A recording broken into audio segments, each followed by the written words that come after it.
Buenas tardes.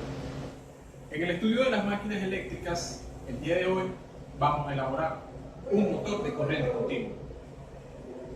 Primero, tenemos que estudiar conceptos fundamentales que son los que hacen el fenómeno electromagnético para generar una máquina eléctrica, para generar un movimiento. El principal concepto para la elaboración de máquinas de corriente continua es la ley de Faraday.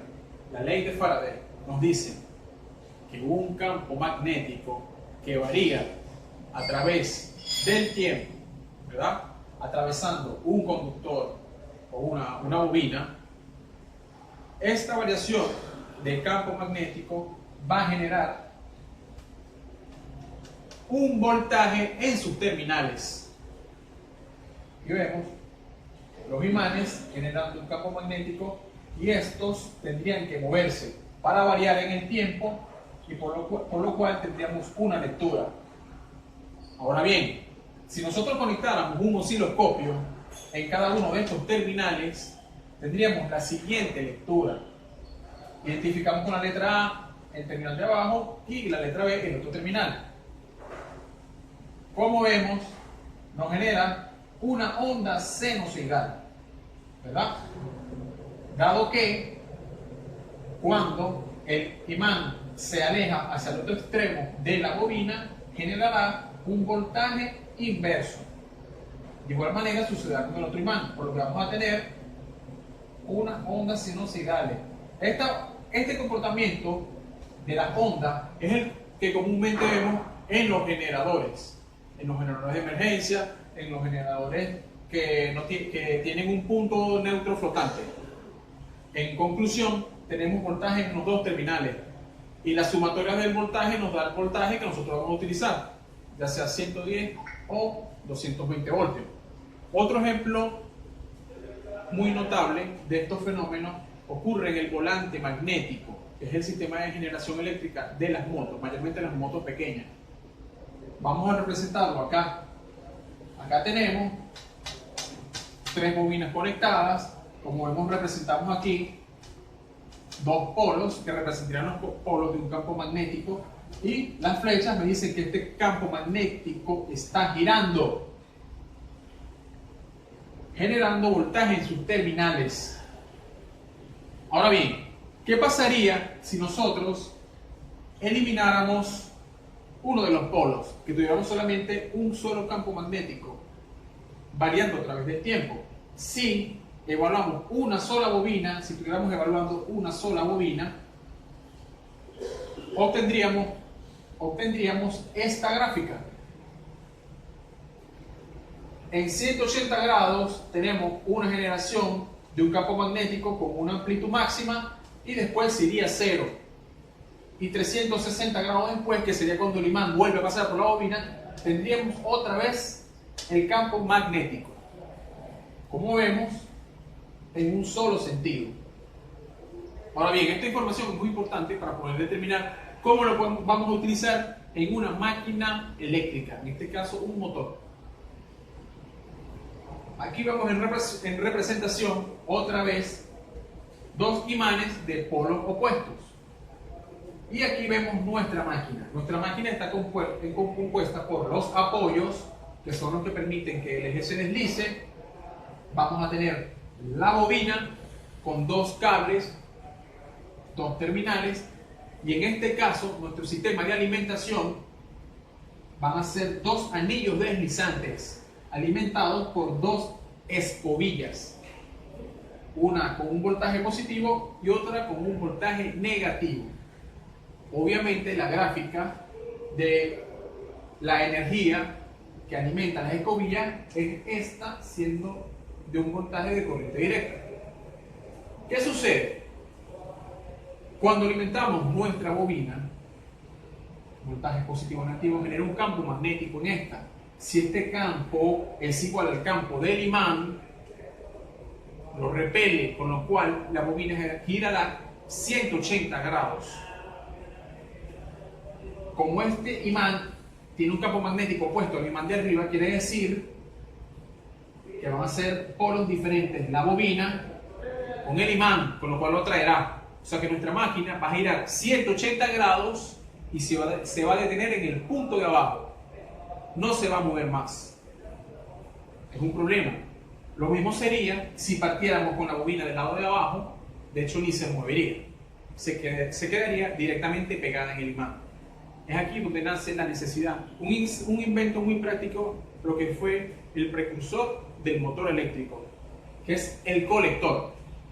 Seguimos con el mismo ejemplo, la misma máquina, pero esta vez vamos a cambiar el dispositivo de alimentación. Ya no es un anillo deslizante, ahora vamos a utilizar un colector. Para una bobina, en este caso, un colector tendría dos caras, dos láminas de material conductor pegadas al eje, con las cuales vamos a hacer contacto igualmente a través de escobillas. ¿Qué va a pasar? Nuestro eje va a girar, esta escobilla deja de pegar con este colector, esta cara del colector deja de pegar con la escobilla del lado derecho para pegar con la del lado izquierdo. Y la del lado izquierdo empieza a pegar con la escobilla del lado derecho. Veamos acá. En este caso, entramos con negativo en el cable de abajo y con positivo en el cable de arriba. ¿Qué tenemos? Repulsión con el imán de arriba, que genera movimiento 180 grados. Bien, las escobillas no se mueven, ojo. ¿Qué pasaría? Nuestra bobina quedaría del lado de abajo, con lo cual el cable que estaba del lado de adentro, en este caso quedaría ahora del lado de afuera. ¿Y qué tenemos del lado de afuera? La escobilla negativa. Y el cable que estaba del lado de adentro va a hacer ahora contacto con la escobilla de adentro. Veámoslos en gráfico. Primer movimiento. Escobilla en cable lado izquierdo. Entra positivo en la bobina, sale negativo, generando un campo magnético. Gira la bobina 180 grados. Ahora, en el mismo cable está entrando polaridad negativa y saliendo polaridad positiva, con lo que estaríamos generando una alternancia del campo magnético en la bobina. Entonces, ahora sí, la vamos a repeler por el lado de arriba y la repelemos por el lado de abajo. En consecuencia, nuestro motor gira. No como en este caso, que nuestro motor se va a quedar pegado en uno de los lados. Bueno, esta información es muy importante para el comprendimiento del funcionamiento de nuestro motor eléctrico. Ahora vamos a tratar de desarrollarlo y de diseñarlo. Muy bien, ¿verdad? Aquí venimos, como nos podemos dar cuenta, estamos con los hechos en desarrollo aquí.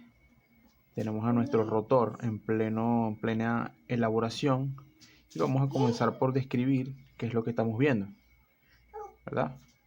Este es nuestro rotor. En la parte central, ¿verdad? Vamos a tener el eje, lo elaboramos con palo de cepillo, ¿verdad? También tenemos nuestras tapas. El motor tiene que estar compuesto por tapas. Tenemos una tapa delantera, una tapa trasera. La función de las tapas, ¿verdad?, es la de alojar las bobinas. No solamente eso, en los motores grandes, las tapas van a ser encargadas de alojar los apoyos y, ¿verdad?, de dar la concentricidad del eje. De esto dependerá que nuestro eje no vaya a estar, cuando gire, no vaya a estar desalineado, ¿verdad?, o desbalanceado, porque vamos a tener unos alojamientos de apoyos que no sean concéntricos, ¿verdad? Este motor sencillo, nuestro motor es un motor de una sola capa, ¿verdad? Porque los grupos de bobinas no se superponen entre ellas en los orificios, ¿verdad? Nuestro motor es sencillo. Vamos a ¿verdad? Describimos las bobinas, obviamente, tenemos las bobinas. nuestro motor va a estar compuesto por 4 bobinas. Aquí nos falta uno. 4 bobinas, ¿verdad? Distribuidas en los 360 grados. Y lo que vemos son las divisiones. Estas divisiones van a ser las divisiones de las diferentes platinas del conmutador, con lo que pasamos a describir, ¿verdad?, otro elemento. Aquí vemos, ¿verdad?, nuestro apoyo, el rodamiento. Este rodamiento va a ir en la parte trasera de nuestro motor, ¿verdad? Este es un elemento básico. Y lo que vemos acá, ¿verdad?, es lo que, como habíamos hablado, el elemento más importante de nuestro motor, que es el conmutador, ¿verdad? Como vemos las 8 láminas, ¿verdad? El conmutador, cuando ensamblemos nuestro motor, ¿verdad?, cada lámina tiene que coincidir con las 8 divisiones, que ya como lo explicamos anteriormente, esto es lo que nos va a dar nuestra rectificación de voltaje y hace posible el giro de nuestro motor. Presentamos, vemos cómo va tomando forma nuestra máquina de corriente continua. Bueno, como cultura general,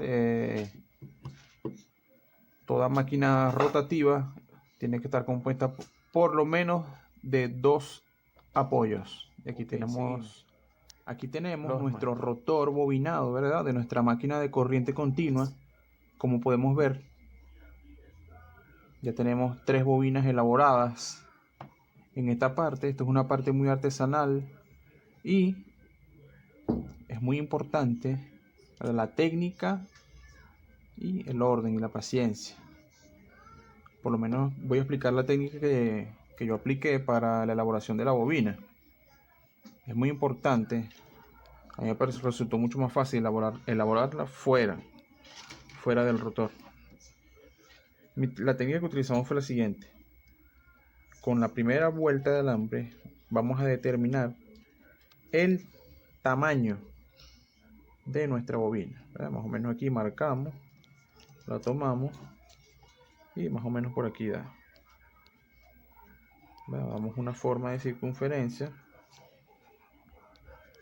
a nuestra espira y más o menos este es el diámetro que va a tener nuestra bobina, ¿verdad? Yo aquí mismo, ¿verdad?, conseguí un recipiente que encaja perfectamente con este perímetro, lo cual va a ser perfecto para empezar el embobinado, ¿verdad? Empezamos. Es muy importante girar el recipiente, porque esto va a evitar que nuestro alambre se entorche, ¿verdad?, sin dejar de mantener la presión en la punta del alambre.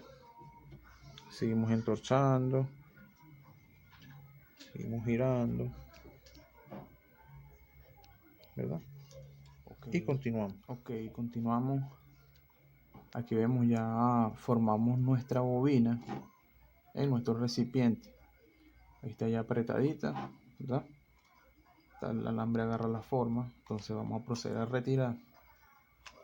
Bueno, como ayuda a que mi recipiente es flexible, ayuda a que lo saque, ¿verdad? Y bueno, lo sacamos.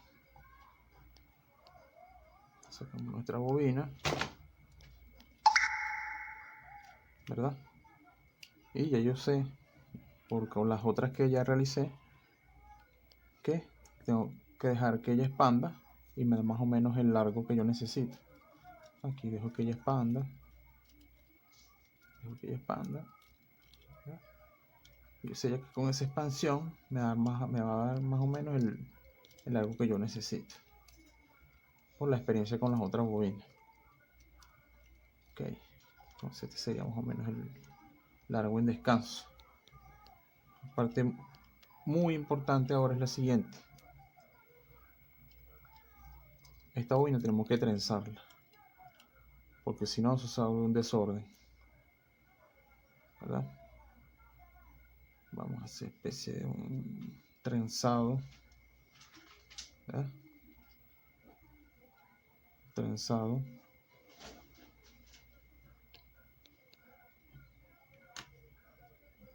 Para mantener nuestras bobinas bien junticas.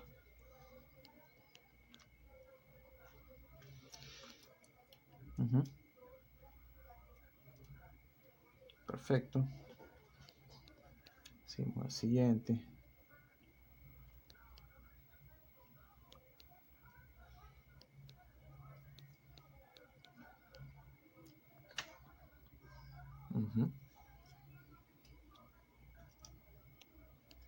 Ok, así continuamos trenzando. Ya terminamos de trenzar nuestra bobina, ya vemos cómo queda, ¿verdad?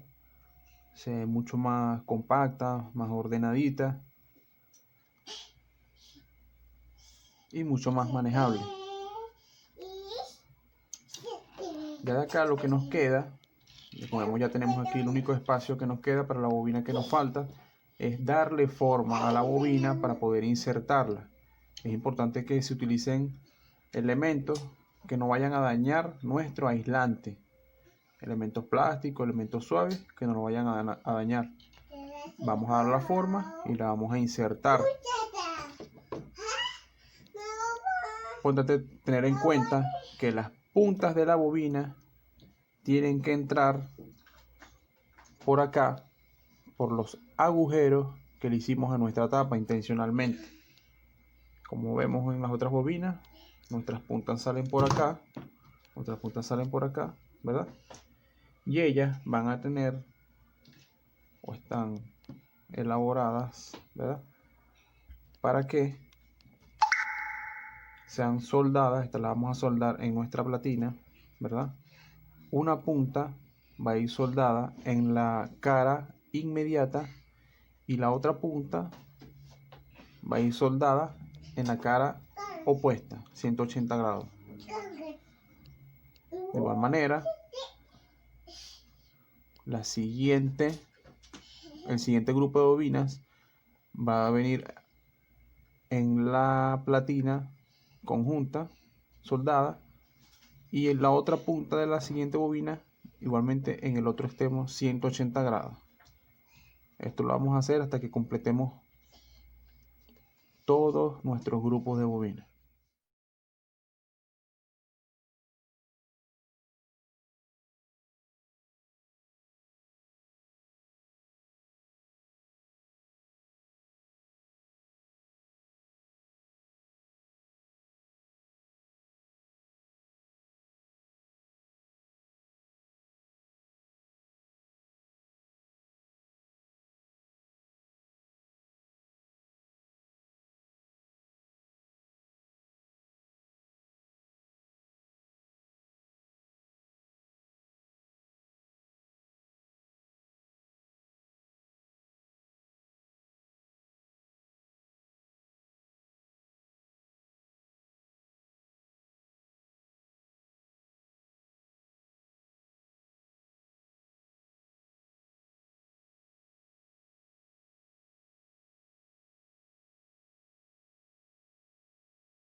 Sí. Ya vaya. ¿Qué pasó, marico? Se movió, huevón. Pasa que como que rozan el imán, ¿verdad? Gira para el otro lado. Ah, no, marico, tiene que está jodiéndole los dos polos. Lo que vimos, ¿verdad? En la prueba, cuando necesitamos el voltaje al motor, vimos el fenómeno electromagnético, como el motor en la primera prueba dio 2 vueltas y se trancaba. En la segunda prueba buscamos un imán de mayor magnitud, mayor potencia, que genera mayor campo magnético, y vimos más bien cómo el problema se incrementó. Incluso a mi compañero el imán se le pegaba a la bobina, ¿verdad? Porque obviamente es un imán de mayor atracción. En conclusión, lo que quiero decirles a ustedes, que para que el experimento sea totalmente posible hay que tener mucho cuidado en el momento de hacer el embobinado de las bobinas. hay que tener mucho cuidado. El embobinado, el sentido en que se hace, si va a ser horario, la que vas a identificar como punta y la que vas a identificar como final cuando termina tu bobina. Ese criterio no lo puedes cambiar para ninguna de las bobinas. Además, tienes que tener mucho cuidado cuando conectas las puntas en el colector y los finales de bobinas en el colector. Porque si te equivocas y cuando pones todos los conjuntos de puntas, pones un final de bobina, vas a tener una bobina que va a tener un campo magnético contrario y que te va a impedir el giro del sistema. Y por eso es que nuestro motor no gira de manera armónica. Esa es toda la investigación. Saludos.